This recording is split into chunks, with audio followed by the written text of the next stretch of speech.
Hey, it's Donna Morgan, and I can't believe this just happened, but I just did this video and it didn't save. So here we go again. Okay, this video is about the full moon in Scorpio, which is today, which is at 11:32 p.m. Eastern Time.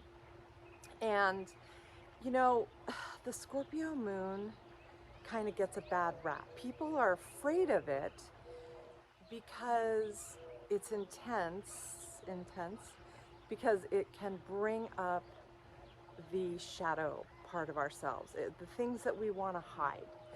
It can either bring those things up emotionally, or it can be kind of in our face, in our world somehow, where something feels like it's falling apart, or out of the blue, something happens. And so a lot of people fear the Scorpio full moon for that reason. I have a Scorpio moon. I love the Scorpio moon. I love transformation. I love change.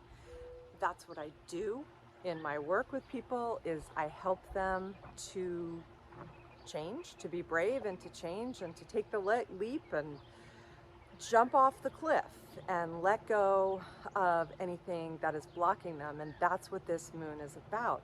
So you can work with this intentionally and take a good look at, what is it that I want to manifest in my life and what's blocking me? And a lot of times it's an emotion. It could be a trauma.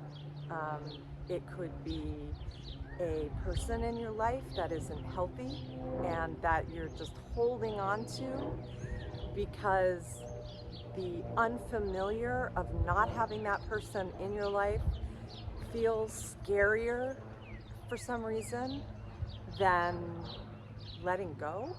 That's true with everything, right? I mean, isn't that why we don't change? Because the uncomfortable, familiar feels somehow better, and it's the unknown that we're so afraid of. But this Scorpio supermoon, which means that it's closer to the earth, and so it's going to look a lot bigger, has a lot of power for us to intentionally work with letting go, even more than most full moons. And all full moons have the energy of, what do you want to release? What do you got to release? This full moon has the energy times 1,000, okay? Because it's like, we got to do it. We got to do it, or else the shit can hit, right? So I encourage you to write down the truth about what it is that you need to let go of. What habit do you need to change? What friend, lover, coworker is not right in your life? It's, a toxic relationship. Do you like the work that you do in the world, or are you miserable, but you're just too afraid of the unknown, of jumping off the cliff? Is there somewhere that you've always wanted to go and visit, and you're just afraid that if you spend the money, there isn't going to be any money left ever, and all your money is going to go away? So fear of losing money, fear of losing it all. Fears, that's another thing that we can let go of with this moon. So taking a good hard look at yourself and be intentional with it. That's the magic. That's the magic of the moon, is to be intentional and to do ritual. And so for this moon, I am going to write down anything that I feel is blocking me: person, place, thing, emotion, belief, fear, the good, bad, and the ugly. And of course, I'm going to do a little Ho'oponopono mojo on it. And because this moon is what it is, because it is so much about the opportunity of being intentional around transformation and change, I'm going to use one of Morna, one of her longer prayers. Morna was the kahuna that transformed the kind of ancient way of doing Ho'oponopono, which was to be in a group with people, the people that you were having problems with, until it got shifted and changed and transmuted, to being able to do it within ourselves, and that alone will change everything else as well. It's like she really got it that we live in a quantum universe, and that all we need to do is work here inside ourselves to make massive changes in our life. And so she has a longer prayer. She calls it a prayer. This isn't a religious thing, you know. She was a kahuna, which is like a shaman, and they have prayers.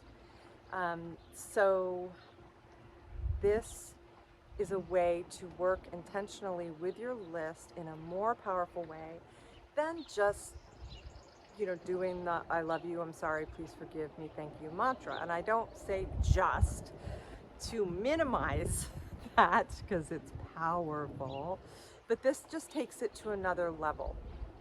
This is a way to cut the aka cords through generations with whatever pattern, block, fear, whatever's going on, preventing us from feeling free to change and change our life and do what we want. And it's not to say like that you're cutting an aka cord with a person and that means you can never see them again. It's just you're cutting the cords of whatever's keeping you both really limited, because we want to be free. We want to be free to do our mojo in the world at all levels and to be our best self. So, okay, so I'm going to do the Ho'oponopono longer prayer, and I'm going to, you do this 4 times, and I'm going to read it to you now, and I will also write it below so that you have it. And so I'm taking, it's in my book, Beyond Inspired, Transform Your Life with Ho'oponopono. And it's on page 31 in my book, and you can buy my book on Amazon if you don't have it already, and if you want to learn more about Ho'oponopono. Okay, so here it is. So I'll write those down, and then I'll look at them, and after that I'll say out loud 4 times. Divine Creator, Father, Mother, Son as one. If I, my family, relatives, and ancestors have offended you, your family, relatives, and ancestors, in thoughts, words, deeds, and actions, from the beginning of our creation to the present, we ask for forgiveness.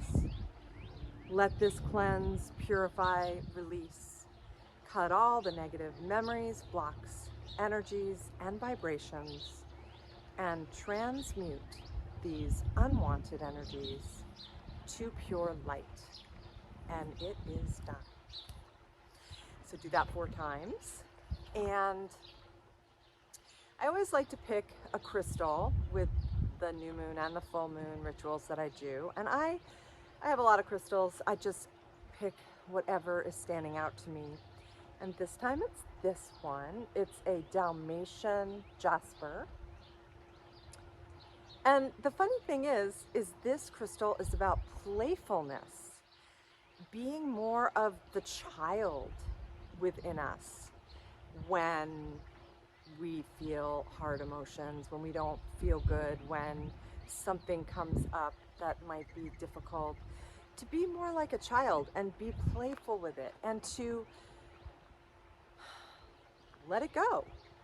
I mean, if you think about it, children don't hold on to things as long as adults, right? And so they're not really afraid to feel their emotions unless they've been taught to stuff them over time because of the adult in their life saying, oh, I'm uncomfortable with this, you know, get over it, right? But before that happens, what do children do? They cry it out and then, oh, okay, let's go play outside. Or, yeah, they just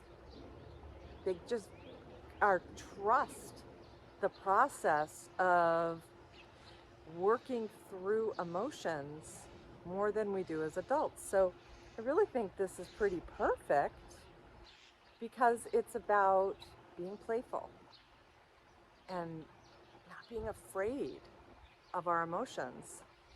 And that's the bad rap of the full moon in Scorpio, is that, oh my God, our emotions are going to overwhelm us, or something's going to happen, or I'm going to be forced to change something and it's going to be awful and I might be depressed, or that's a big fear. I'll be stuck in depression.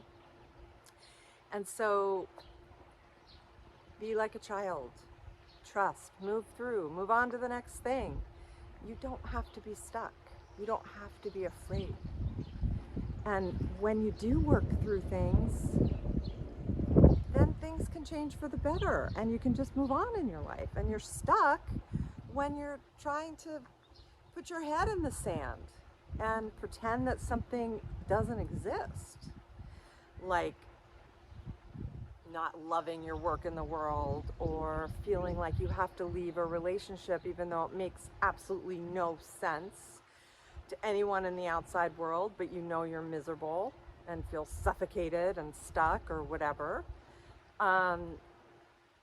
Or letting go of a friendship that you've had since you were a teenager because it feels toxic and you don't feel good anymore whenever you are around that person, or yeah, it just feels off, but you're just stuffing that because that would look bad and don't want to look bad and don't want to feel the feelings of loss around that.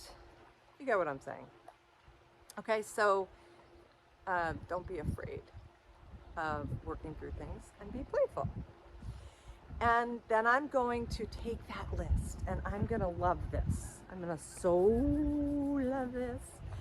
And I'm going to rip it to shreds, not just in half, to shreds. And then I'm going to light a fire in my outdoor fireplace and transmute it to pure light, and it is done.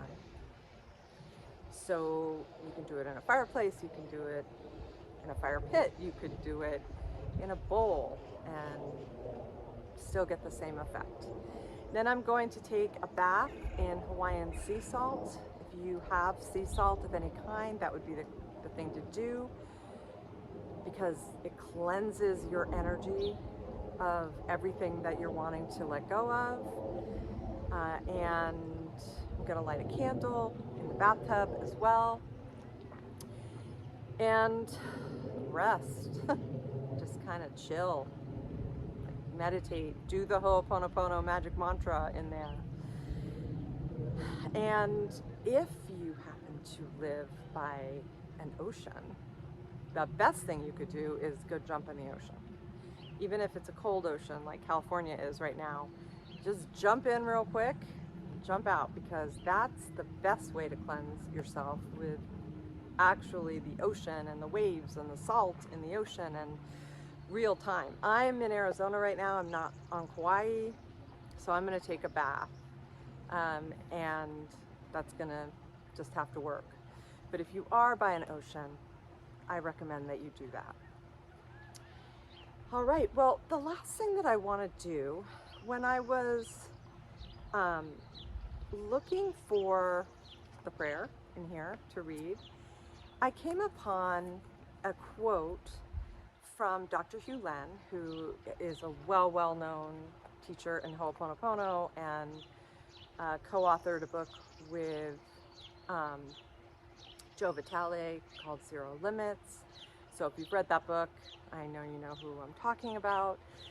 But he basically was Morna's apprentice. And then when she died in 1992, he kind of took it over and has been teaching for a long, long time. Right now, he's not teaching anymore, but he was teaching for a long time. And I put this quote in my book because it really, one of the big things that people ask me, even when I'm teaching a Ho'oponopono workshop, there's still like well, what exactly does it do in a nutshell? And I love this quote from him because it really says a lot in a short amount of time. So I'm going to read this to you. When you do Ho'oponopono, what happens is the divinity takes the painful thought and neutralizes or purifies it. You don't purify the person, place, or thing. You neutralize the energy you associate with that person, place, or thing. So the first stage is the purification of that energy. Not only does that energy get neutralized, it also gets released. So there's a brand new slate, zero. The Buddhists call it the void. The final step is that you allow the divinity or the infinite to fill the light. To do Ho'oponopono, you don't have to know exactly what the problem or error is. All you have to do is notice any problem that you are experiencing physically, mentally, or emotionally. And once you notice, your responsibility is to immediately begin to clean and to say, I'm sorry, please forgive me, or thank you, I love you. I just love that, so I thought I'd share it with you. As always, I pick a card for the new and full moon, and it's the Ace of Cups, which is absolutely perfect because it's about new beginnings. And when we're letting go of the old, all that keeps us stuck, what's next is the new beginning. And if we can just focus on that and be excited for the unknown, for what's next, and not exactly knowing how it's going to play out, to be excited to jump off the cliff so that the Scorpio moon doesn't have to push you off the cliff. Be intentional with what you want to let go of, and then you're going to have an amazing, beautiful new beginning. All right, that's it for this time. Have a wonderful moon in Scorpio. Don't be afraid. You can do it. I love you. I'm sorry. Please forgive me. Thank you. See you next time.